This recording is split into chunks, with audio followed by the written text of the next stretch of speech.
오늘은 같은 상황에서의 차이라는 제목을 가지고 성도님들과 함께 은혜를 나누려고 합니다. 제가 며칠 전에 제가 정말 사랑하는 목사님께 장문의 문자를 받았습니다. 제가 사랑하는 이 목사님은요, 제가 감리교 청년회에 스태프로 일할 수 있도록 기회를 제공해 주셨었고, 그리고 제가 기독교 신문의 기자로 잠시나마 일할 수 있는 기회를 주시기도 하셨습니다. 그리고 제가 개척해서 힘들 때, 많이 힘들어할 때 저에게 전화를 주셔서, 병재야, 경상남도 창원 알지? 예, 알고 있습니다, 목사님. 너 창원에 있는 한 학교에 가서 교목 한번 해볼래? 라고 저한테 기회를 주셔서 제가 고민하다가 가지 않았던. 왜 웃죠? 진짜 사실을 이야기한 건데 왜 웃는지 모르겠습니다. 네.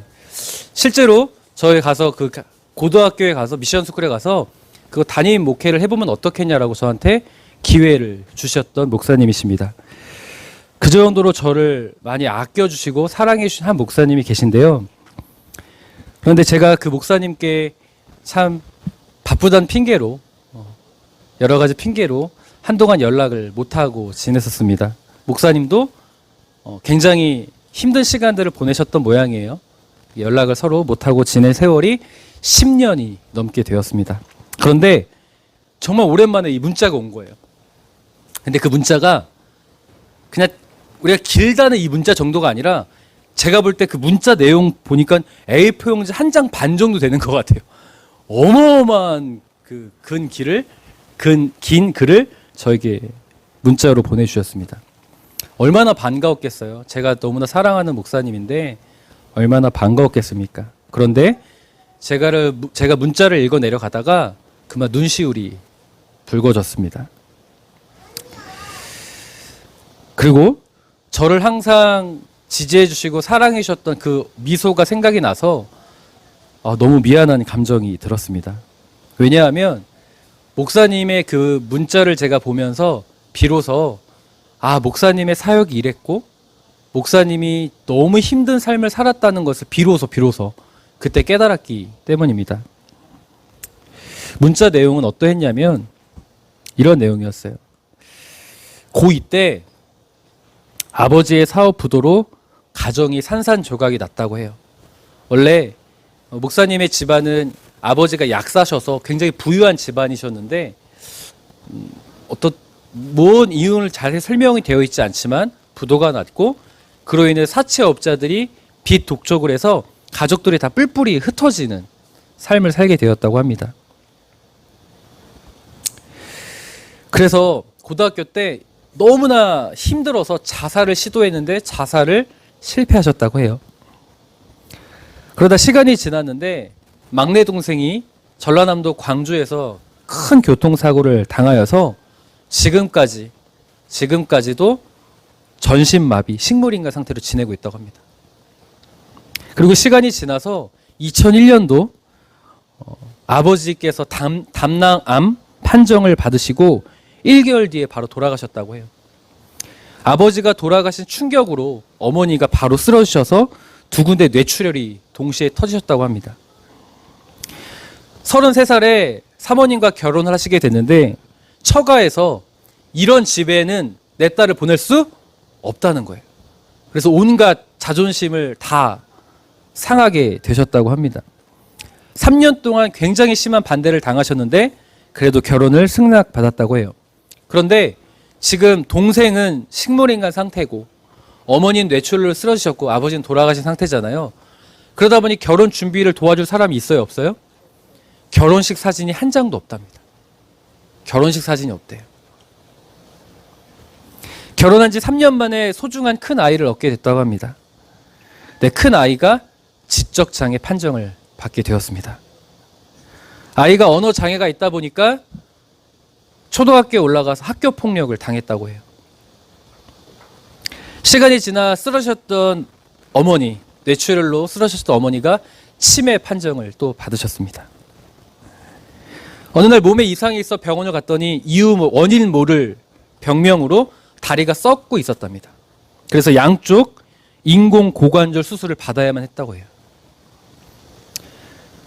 또 부임한 교회, 대구의 한 교회에 부임을 하셨는데 2억이라는 전세 보증금을 만들지 않으면 당장 길거리로 내쫓아져야 하는 상황이었답니다. 그래서 고금리 대부업체에 돈을 빌려야 되는 상황이 되기도 했고, 그래서 감사한 건 놀랍게도 성도님들이 꾸준히 늘었대요. 꾸준히 늘었는데 돈이 있는 사람이 오는 게 아니라 장애를 가진 사람들만 교회를 오더랍니다. 이럴 때마다 하나님께 이렇게 항변하셨대요. 하나님, 왜 나에게 이런 상황을 주십니까? 하나님, 너무 힘듭니다. 하나님, 하나도 아니고 이렇게 나의 삶을 궁지로 몰 수 있습니까? 너무나 괴롭습니다. 왜 나입니까? 라고 하셨대요. 왜 나입니까? 그렇게 왜만 찾고 있던 목사님이 언제부턴가 기도가 질문이 바뀌기 시작했는데 이런 질문으로 바뀌었대요. 그때 만약 그렇지 않았었더라면, 왜라는 질문에서 그때 만약 그렇지 않았었더라면, 이러한 질문으로 바뀌더랍니다. 만약 내가 그날 자살을 시도하지 않았었더라면 신학교에 입학할 수 있었을까? 만약 그때 내 동생이 사고로 지금까지 식물인간으로 누워 있어야 하는 현실을 감당하지 못했다면, 우리 큰아이가 지적 장애인 판정을 받는 충격을 몰랐었다면, 만약 원인을 모르는 병으로 양쪽 다리가 썩어 들어가는 고통을 몰랐었다면, 만약 4년에 걸쳐 2번이나 수술대에 오르는 그 심정을 체험해보지 못했다면, 내가 이런 걸 만약 경험해보지 못했다면 지금의 장애인의 가정의 고통을 과연 진심으로 공감하고 이해할 수 있었을까? 라는 질문으로 바뀌었대요. 왜라는 질문에서 만약 그렇지 않았다면으로 질문이 바뀌기 시작했을 무렵 뒤를 돌아보니까 자신의 삶이 내가 선택해서 살아온 게 아니라 원래 계획된 하나의 길로 걸어가고 있다는 걸 깨닫게 되다는 거예요. 내가 궁지에 몰린 것 같았는데 원래 계획됐던 하나의 길은 하나님은 나를 장애인 가정을 위해서 사역하려고 부르신 것이구나. 실제로 대구에 있는 교회를 섬기고 계신데 교인 수의 90%가 장애인 가정이랍니다. 누구보다 장애인 가정의 아픔을 공감하고 이해하시는 목사님이 되신 거예요. 만약 그 하나의 길을 가지 않았더라면 뒤를 돌아보니까 만약 그 질문으로 바뀌었더니 깨닫게 된 거예요. 그러다 보니 같은 상황인데 해석하는 눈이 달라지다 보니까 갑자기 목회가 행복해지기 시작하시더랍니다. 왜라는 질문의 자리에서 이제 감사와 담대함의 자리로 나아갈 수 있게 되었대요. 그랬더니 하나님께서 열어주시는 은혜가 보이기 시작했대요. 그 전에는 하나님의 은혜가 안 보였는데 왜 나입니까? 라고 했을 때는 안 보였대요. 근데 만약 그때 몰랐다라면,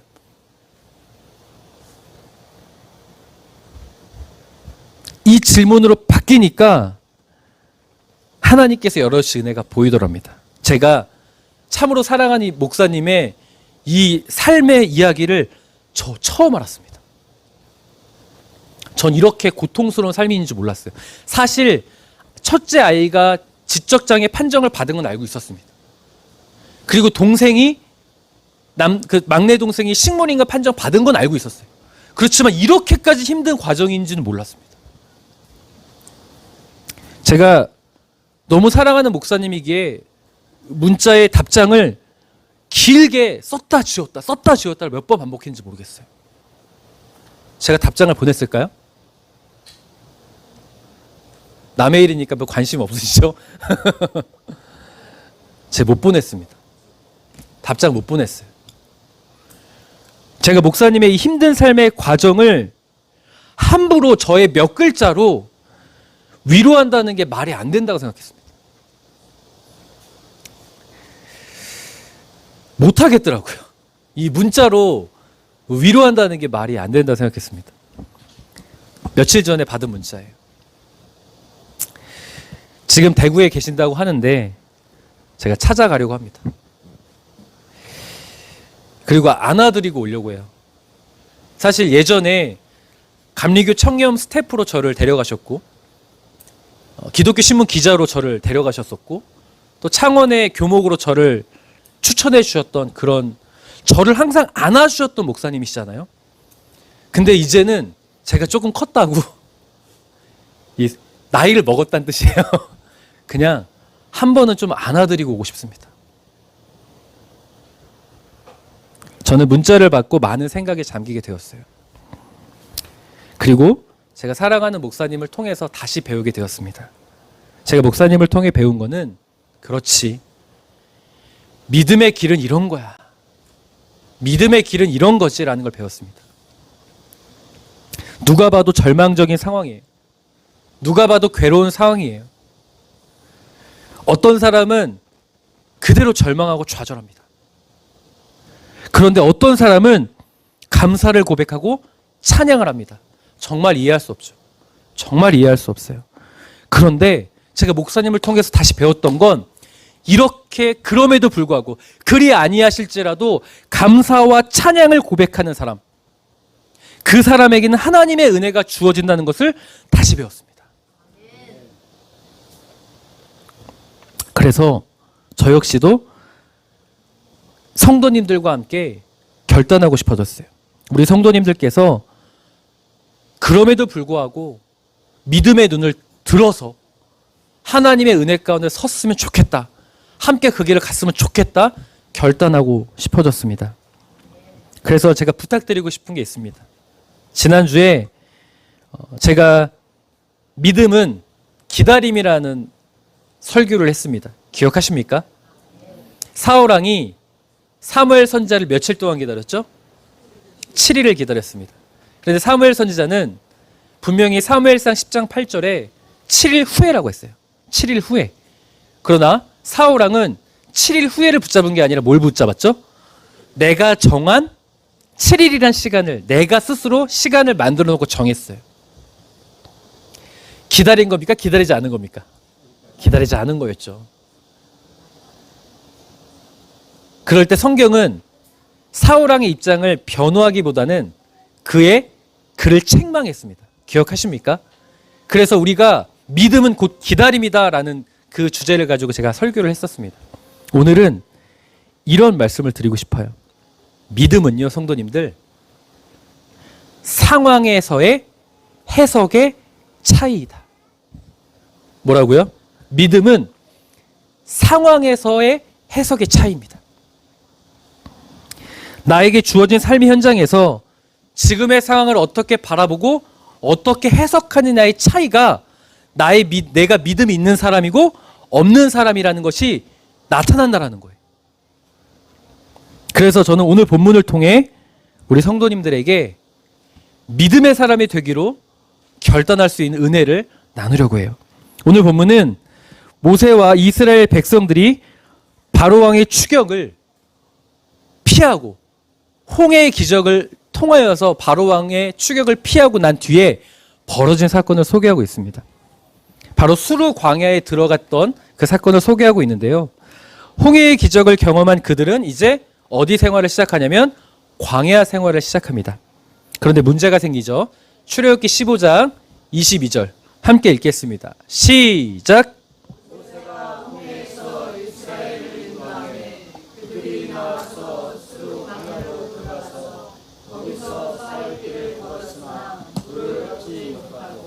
아멘. 그 문제란 무엇이냐면 이제 홍해를 건넜어요. 홍해를 건너고 나서 어디로 갔습니까? 수르 광야로 갔어요. 광야는 사막입니다. 사막. 그 사막을 갔어요. 그런데 문제가 생기죠. 3일 동안 길을 걸었지만 물을 얻지 못합니다. 그럼 어떤 상황이 되겠습니까? 이 물을 얻고자 하는 간절함이 생기지 않겠습니까? 이 3일 동안 이스라엘 백성들과 모세 어떤 마음을 가지고 길을 걸었을까요? 성도님들이시라면 그때 무슨 기도 하시겠습니까? 3일 동안 물을 얻지 못했어요. 무슨 기도 하시겠습니까? 아유, 저와 어떻게 똑같습니까? 지사님. 저도 이 3일 길을 걸어가면서 기도할 것 같아요. 하나님, 물 좀 주세요. 하나님, 목마릅니다. 물을 얻고 싶습니다. 간절히 기도할 것 같습니다. 감사하게 그들이 마라에 도착하게 되었더니 물을 얻게 되었죠. 근데 진짜 문제가 여기서 발생합니다. 23절 함께 읽죠. 시작. 이르렀더니 그곳 물이 써서 마시지 못하겠으므로 그 이름을 마라라 하였더라. 아멘. 하나님께서 우리의 기도에 응답해 주신 것 같아요. 역시 구름 기둥과 불 기둥으로 우리를 지켜주시고 홍해의 기적을 통해서 바로왕으로부터 우리를 지켜주신 하나님, 역시 살아계신 하나님 찬양할 수밖에 없는 상황입니다. 그런데요, 마셔봤더니 바로 뱉어야 됩니다. 왜 뱉어야 됐습니까? 도저히 못 마시는 물이에요. 너무 쓴 물이에요. 그러자 이스라엘 백성들이 어떤 반응을 보였을까요? 24절 함께 읽죠. 시작. 백성이 모세에게 원망하여 이르되 우리가 무엇을 마실까 하면, 아멘. 이들의 즉각적인 반응을 보입니다. 어떤 반응을 보입니까? 모세를 원망합니다. 하나님께 불평하고 원망합니다. 질문해 볼게요. 성도님들, 이스라엘 백성들 믿음이 있습니까? 없습니까? 어떤 근거로 있다고 말씀하시죠? 바로 원망했습니다. 바로 불평했어요. 믿음이 있습니까? 없습니까? 믿음은 있지만 당장 손에 쥔 게 없으니까 하나님이 하나님과 무슨 거래하십니까?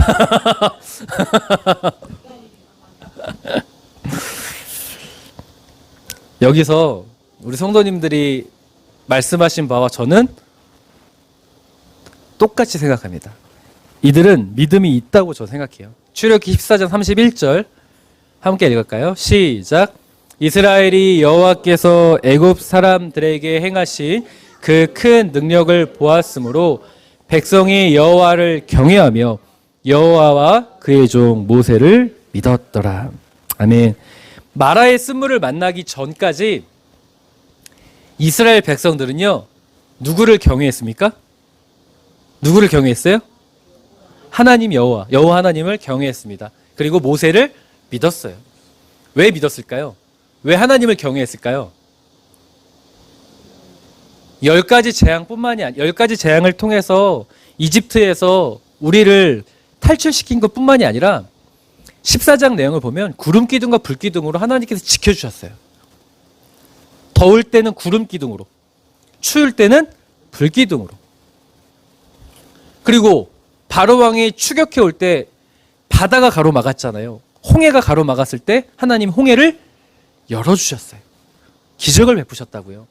그러자 이들이 믿었다고 말하면서 출애굽기 15장 1절부터 21절까지 우리 읽은 본문 22절 바로 전까지는 미리암의 노래와 모세의 누이 미리암의 노래와 이스라엘 백성들이 하나님을 경배하고 찬양한 내용밖에 없어요. 우리에게 베푸셨던 그 은혜를 나는 찬양하겠다.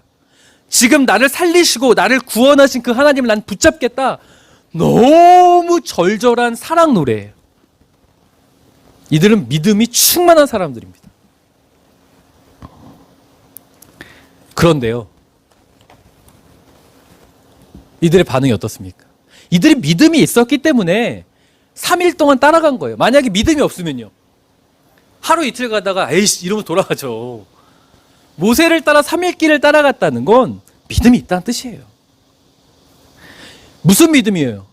구름 기둥과 불 기둥으로 지켜주실 하나님, 홍해 기적으로 나를 지켜주실 하나님, 당연히 마실 물을 주실 하나님을 나는 믿습니다요.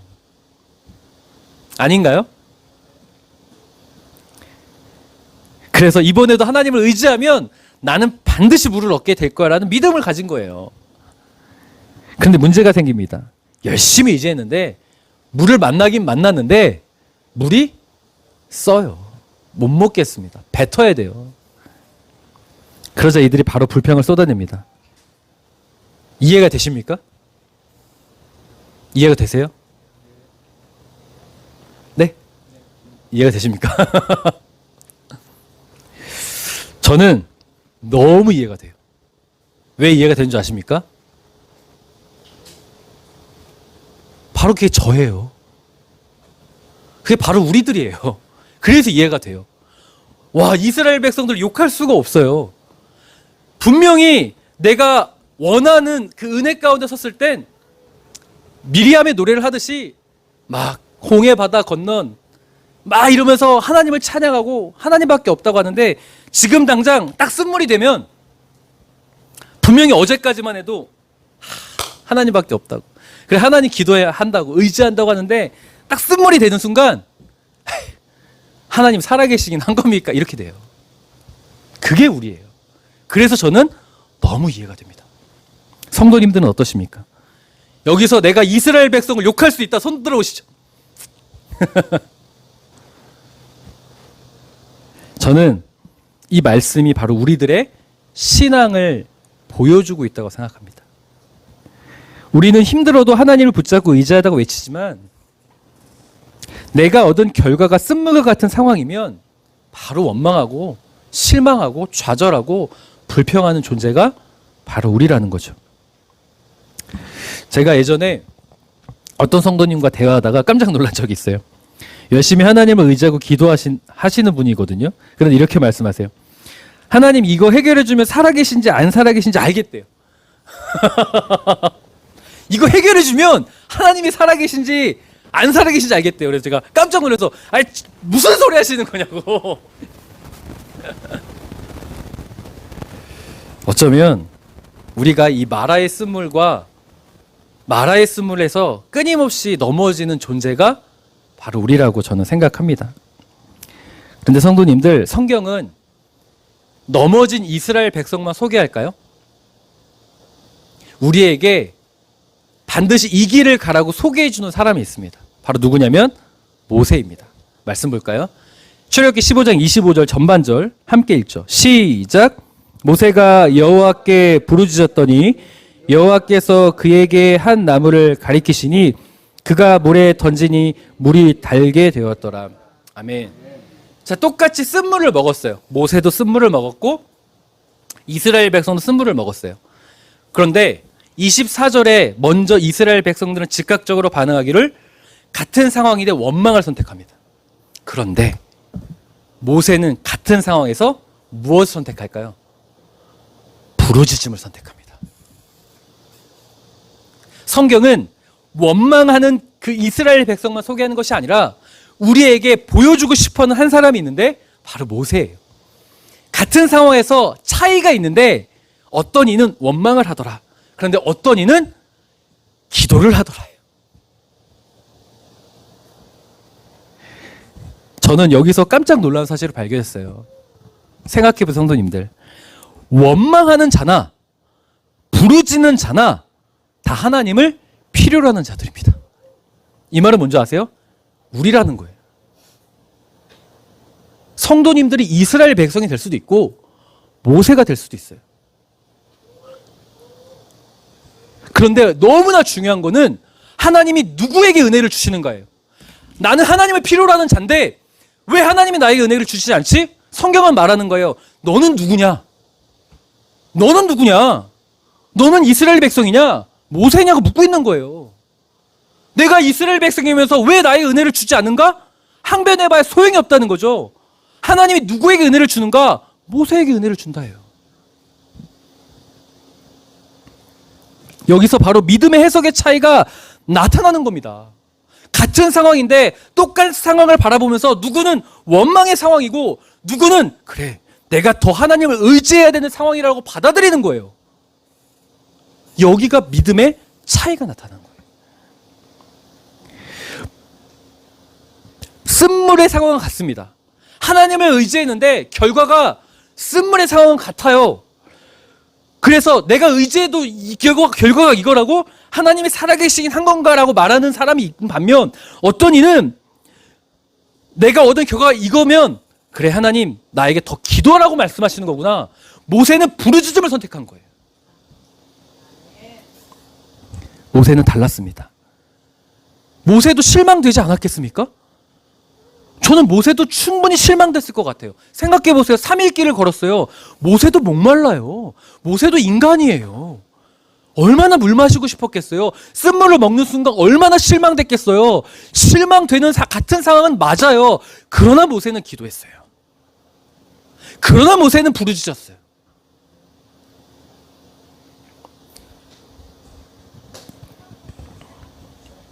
원망하는 사람들에겐 뭐만 보이는지 아십니까? 쓴물만 보여요. 내가 기도해도 내 상황이 이거밖에 안 된다고? 내가 하나님을 의지해 3일 길 동안 걸으면서 기도했을 거 아니에요. 내가 하나님을 원했는데 이 결과가 이거라고? 이것밖에 안 보여요. 그런데 성도님들, 부르짖음을 선택한 모세에게 뭐가 보였을까요? 뭐가 보였을까요? 25절 다시 보세요. 함께 읽을까요? 시작. 모세가 여호와께 부르짖었더니 여호와께서 그에게 한 나무를 가리키시니 그가 물에 던지니 물이 달게 되었더라. 아멘. 모세에게는 나뭇가지가 보입니다.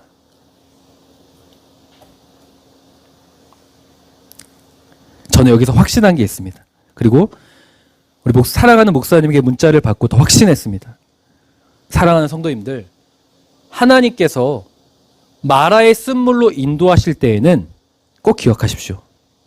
반드시 쓴물을 단물로 바꾸시는 하나님의 계획도 있습니다. 이걸 믿으셔야 돼요. 저는 이 문자를 받고 믿었어요. 문자를 읽어가면서 막 너무 가슴이 먹먹한 거예요. 어떻게 이렇게 살았지? 어떻게 이렇게 사셨지? 그런데 목사님이 고백하시는 거예요. 이렇게 살게 하신 건 하나의 길로 가게 하신 이유가 있더라. 만약 그때 내가 그 길을 선택하지 않았더라면 나는 이 길을 몰랐다라는 거예요. 내가 궁지에 몰렸더니 뒤돌아봤더니 아하! 그래서 이 길을 가게 하신 거구나를 깨달았다는 거예요.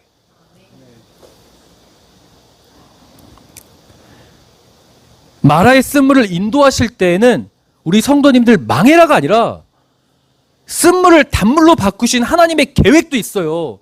다만 이스라엘 백성에 대해서 원망을 하면 이 하나님의 계획을 못 봐요. 하나님의 계획을 보려면 나뭇가지를 봐야 되거든요. 그러하기에 우리가 그것을 보는 믿음의 눈이 있어야 됩니다. 믿음의 눈. 그 믿음의 눈이 뭔지 아십니까? 같은 상황에서 내가 어떤 해석을 하느냐의 차이입니다. 원망을 하느냐 아니면 부르짖음을 하느냐. 이게 내가 지금 원망의 상황이라고 받아들이는 사람이 있는 반면 더 기도하라고 하시는 거구나 이렇게 받아들인 모세가 있다는 거예요. 저는 우리 사랑하는 성도님들이 마라의 쓴물을 만났을 때 간절히 기도했지만 물을 얻고자 하는 간절함이 있었지만 쓴물을 만났을 때 모세가 되셨으면 좋겠습니다. 부르짖음을 통해서 믿음 해석을 통해서 나뭇가지를 보여주는 하나님의 계획을 붙잡을 수 있기를 주님의 이름으로 간절히 축원드립니다. 제가 한 세미나에 가서 정말 반한 교수님이 있어요. 이 감리교 역사학자신데요. 제가 이 목사님에게 너무 반해서 저희 학번 동기 그 MT를 할 때 개인적으로 이메일을 보낸 적이 있습니다. 안녕하세요, 그 교수님, 목사님. 저는 임병재 그 전도사니까 전도사입니다. 라고 하면서 제가 막 장문의 메일을 보냈어요. 제가 2차, 2차, 저차에서 교수님의 강의를 듣다가 뿅 갔습니다. 한번 저희에게 찾아와 주셔서 강의를 해주시면 안 됩니까? 라고 보냈는데 바빠서 못 온다고 회신을 받았어요. 그렇지만 그런 거 있죠. 내가 만나고 싶었는데 못 만나면 어떤 마음이 들어요? 에? 그렇죠. 저랑 똑같으세요. 에? 누구는 아우 너만 인간이냐 안 만나 이런 분이 있는데 저는 더 만나고 싶어요. 맛집 갔을 때 그 식당을 갔을 때 줄이 길게 서면 아우 나 저기 안 가 이런 사람이 있어요. 근데 저는 어떻게 받아들인 줄 아십니까? 얼마나 맛있길래 얼마나 맛있길래 저렇게 사람이 많아? 기다려야지. 기다립니다. 막상 먹어보고 에잇 이럴 때가 있지만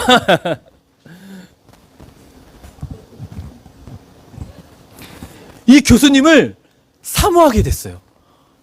이메일을 못 온다고? 이러면서 더 그 다음부터 그 교수님의 영상도 찾아보고 세미나도 많이 찾아보고 다니기도 했습니다. 이 교수님께서 한 재미난 일화를 들려주셨어요. 이런 일화가 있으시대요. 한 10만이를 만나셨답니다. 그래서 이런 질문을 하셨대요. 선생님, 산속에 다니시면서 독초와 약초를 어떻게 구분할 수 있습니까? 라고 질문하셨대요. 이 교수님께서. 그러자 10만이 선생님이 말하길 이런 말씀을 하는 거예요. 산속을 다니다 보면 잘못해서 독초를 먹을 때가 있습니다. 분명히 있대요. 그럴 때에는 독초를 먹은 그 주변을 둘러보십시오라고 말하는 거예요. 독초를 먹은 주변을 둘러보는 거예요. 그러면 그 주변에는 짐승이 뜯어먹은 풀이 있대요. 짐승이 뜯어먹은 풀이 있대요. 그게 약초입니다 라고 말해요. 독초 주변에 뜯어먹은 풀이 흔적이 있대요. 짐승들이. 그게 약초랍니다. 그러면서 신만 선생님이 교회를 안 다니시는 분이신데 하시는 말이 이런 말을 하셨대요. 조물주께서는 독초가 있으면 그것을 해독할 수 있는 약초도 주십니다 라는 말을 하셨대요. 교회를 안 다니는 신만이 선생님이. 하나님이 독초가 있으면 그것을 해독할 수 있는 약초를 주신다는 거죠. 산짐승들이 얼마나 독초를 많이 먹었겠습니까? 독초를 먹다가도 그 옆에 뭐가 있으니까 약초를 먹으니까 해독이 되는 거예요. 사랑하는 성도님들, 독초가 있는 곳에 약초를 함께 예비하신 하나님을 믿으셨으면 좋겠습니다. 쓴물이 있는 곳에 단물로 바꾸시는 하나님의 계획이 있으심을 꼭 믿으셨으면 좋겠어요. 원망을 선택하면 그 하나님의 계획 나뭇가지가 보이질 않아요. 그러나 부르짖음을 선택하면 하나님이 단물로 바꾸시는 그 나뭇가지의 계획이 보입니다. 저는 믿음은 바로 같은 상황에서의 해석의 차이라고 믿어요.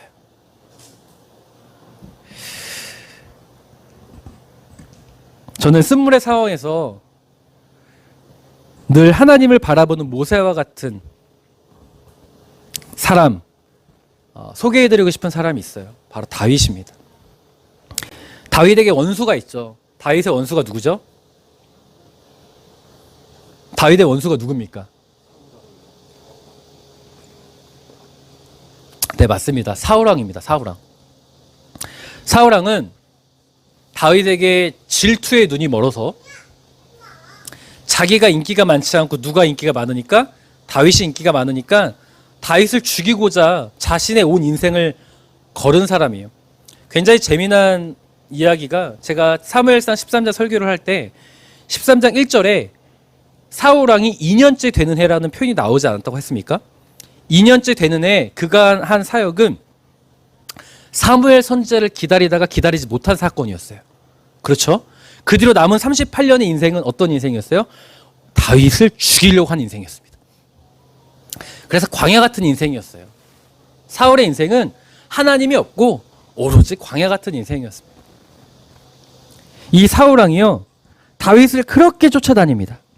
다윗은 사울왕을 피하기 위해서 항상 도망다니고 광야로 도망다니고 굴로 숨는 이런 정말 악순환의 삶을 살았을 수밖에 없었어요. 괴로웠습니다. 자, 그러면 다윗이 어떤 고백을 할까요? 한번 볼까요? 시편 23편 4절 함께 읽죠. 시작. 내가 사망의 음침한 골짜기로 다닐지라도 해를 두려워하지 않을 것은 주께서 나와 함께 하심이라. 주의 지팡이와 막대기가 나를 안위하시나이다. 아멘. 자, 보십시오. 지금 다윗을 쫓아오는 사람이 누구예요? 다윗은 누구에게 쫓김을 당하고 있어요? 네? 사울왕이에요. 사울왕. 맞잖아요. 사울 왕에게 쫓김을 당하고 있어요. 그런데 그의 고백을 보세요. 시편 23편 4절을 보면 내가 사망의 음침한 골짜기로 다닐지라도 누가 나를 쫓아온대요? 주께서 나와 함께 하신대요.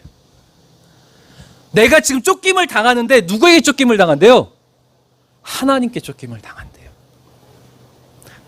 이 상황에서 우리는 어떤 게 보이냐면 아하, 사울 왕이 지금 다윗을 쫓고 있구나가 보여요. 그런데 다윗은 뭐가 보이는 줄 아세요? 하나님이 나를 쫓고 계신다는 게 보여요. 같은 상황에서 다른 해석을 하는 거예요. 성도님들, 우리가 쓴물의 상황은 다 누구에게 주어집니다. 크고 작은 쓴물의 상황은 누구에게 다 주어져요. 그게 건강의 문제일 수 있고요. 사업의 문제일 수 있고, 관계의 문제일 수 있고, 자녀의 문제일 수 있고, 부부간의 문제일 수 있고, 참 이루 말할 수 없는 정말 그 쓴물의 인생이 우리를 정말 끊임없이 괴롭혀 옵니다. 그래서 간절히 기도하는데 단물이 아니고 계속 쓴물인 것 같은 정말 먹먹함이 우리를 찾아오는 것 같아요. 그런데 저는 우리 살아가는 성도님들이 그때 다윗이 되셨으면 좋겠습니다. 사울이 나를 공격해 온다라가 아니라 그래, 내가 두려워하지 않을 건 난 지금 하나님이 나를 쫓고 계셔. 같은 상황임에도 다르게 믿음을 눈에 들 수 있는 모세처럼 부르짖음을 선택해서 나뭇가지를 볼 수 있는 우리 사랑하는 성도님들이 되셨으면 참으로 좋겠습니다. 다윗은 사울 왕이 쫓아오는 것이 아니라 하나님이 나를 선하게 인도하시기 위하여 나를 쫓아오신다고 고백하니까 그러니까 이스라엘 왕이 된 거예요. 그러니까 이스라엘 왕이 된 겁니다. 저는 오늘 어려운 이야기를 하고 있지 않습니다. 이 자리에 참으로 쓴물의 상황을 지속적으로 경험하는 우리 사랑하는 성도님들이 계시죠. 그러면 하나님 살아계시면 왜 나에게 이런 상황을 주십니까? 정말 하나님이 살아계시다면 빨리 이거 해결해 주십시오. 이런 마음이 드는 게 우리의 마음입니다. 그래서 해결의 3일길을 기대하고 갔는데 해결이 안 되니까 원망이 나오는 게 우리일 수 있습니다. 그런데 그때 왜 나입니까? 라는 질문에서 믿음의 눈을 들어 모세처럼 부르짖음, 더 기도하라고 하시는 거구나. 그런 해석할 수 있는 믿음의 담대함이 우리 사랑하는 성도님들에게 있었으면 좋겠습니다. 독초 옆에는 약초가 있습니다. 쓴물 옆에는 나뭇가지가 있습니다. 아브라함이 모리아산에 자신의 아들 이삭을 바치려 할 때도 그 옆에는 뿔이 걸린 숫 양이 있었습니다. 하나님은 반드시 단맛으로 바꾸시려는 계획이 있습니다. 그 하나님의 계획을 신뢰하시는 우리 사랑하는 성도님들이 되셨으면 참으로 좋겠습니다. 기도하겠습니다.